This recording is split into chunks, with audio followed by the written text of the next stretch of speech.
Bonjour à tous, on se retrouve pour une petite vidéo, j'espère que vous allez bien. Alors je vais essayer de vous expliquer l'activité 2 du chapitre 4 sur les axes et centres de symétrie. Pour l'exercice 1, vous devez faire des découpages et j'ai l'impression que c'est assez difficile pour vous de savoir comment découper. Donc pour ça, vous devez vous munir de petits papiers dans lesquels vous pouvez découper, idéalement du papier de brouillon et une paire de ciseaux. Et vous devez évidemment avoir votre feuille d'Actimate à côté de vous. Pour la première partie, au petit A, on vous dit plie un morceau de papier en 4, de telle sorte que les deux plis soient perpendiculaires. Donc on prend notre petit bout de papier, on le plie en deux, n'importe comment, par exemple comme ceci. Et si on le replie une deuxième fois comme ceci, par exemple, les deux plis ne sont pas perpendiculaires. Donc pour qu'ils soient perpendiculaires, on fait notre premier pli et on redépose le côté ici sur le premier côté qu'on avait là-bas. Et là, on aura cette fois-ci des pliages bien perpendiculaires, ici et ici. Ensuite, on vous demande découpe avec un seul coup de ciseau pour que le polygone soit un quadrilatère. Alors, la première chose à faire, c'est tester, on découpe n'importe comment. Le quadrilatère obtenu sera ici comme ceci. Alors, sachant qu'on a fait le même découpage ici, ici, ici et ici, les quatre côtés sont de même longueur et donc ça sera appelé un losange. Donc une des premières possibilités pour le point A, c'est le losange. Si on recommence l'opération, parce qu'on aurait pu découper autrement, on replie notre petit papier comme on venait de le faire, bien perpendiculairement.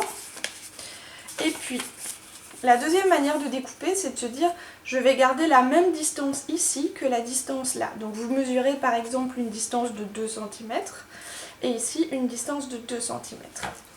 Une fois que c'est fait, vous prenez votre paire de ciseaux et vous découpez votre petit morceau.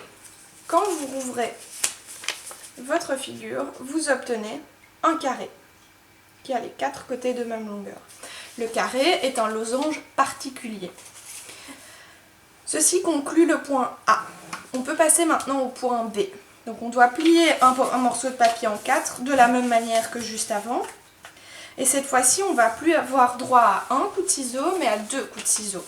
Donc une fois qu'on a plié, on peut se dire, je teste, je découpe 1 et 2, par exemple.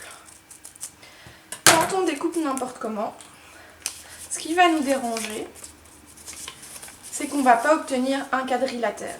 Alors pour obtenir un quadrilatère, qu'est-ce qu'on pourrait faire? On découpe, hop, on replie.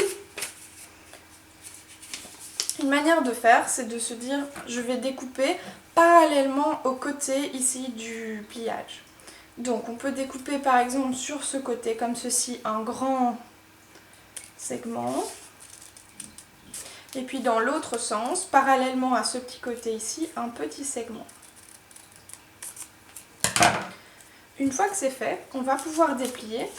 Et cette fois-ci, on aura bien obtenu un quadrilatère qui s'appelle un rectangle. Donc on a les axes du coup de symétrie du rectangle qui sont ici, ce sont les médianes du rectangle. Une autre manière de faire, pour obtenir aussi un quadrilatère, je vous laisse réfléchir, hop. Cette fois, donc juste avant on avait découpé un grand côté, un petit côté. L'autre manière de faire, c'est de se dire je découpe à 3 cm ici et à 3 cm ici aussi. Si on fait comme ceci, qu'est-ce qu'on va obtenir?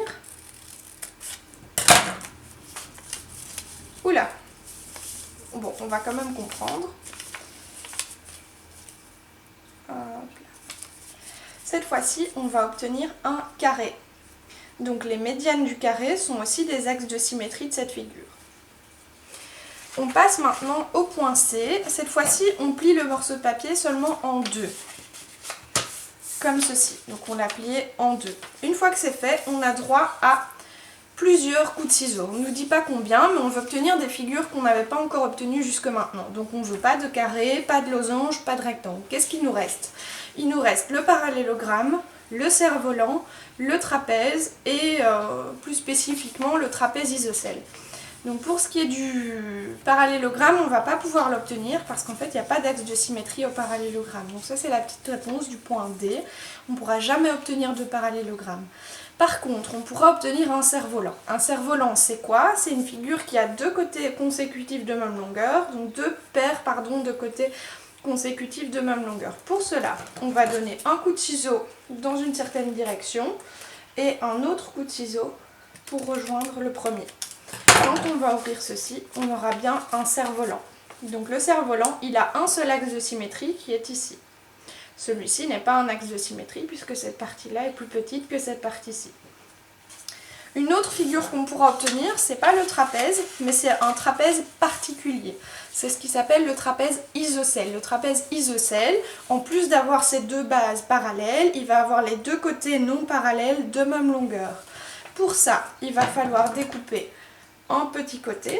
Ceci représentera la petite base, un plus long côté, perpendiculairement au pliage, toujours les deux. Et puis une fois que c'est fait, on va devoir relier en découpant les deux bouts du découpage. Et cette fois-ci, quand on va ouvrir, on va obtenir un trapèze isocèle. Donc il a bien un axe de symétrie, c'est la médiane des deux bases ici. Et il a deux côtés de même longueur ici sur les deux côtés. Voilà, j'espère que ceci vous a éclairé sur l'exercice 1 de l'activité 2. Je vous dis à bientôt et n'hésitez pas à me dire si ce format vous plaît ou si vous préférez que je vous explique par message. Voilà, au revoir.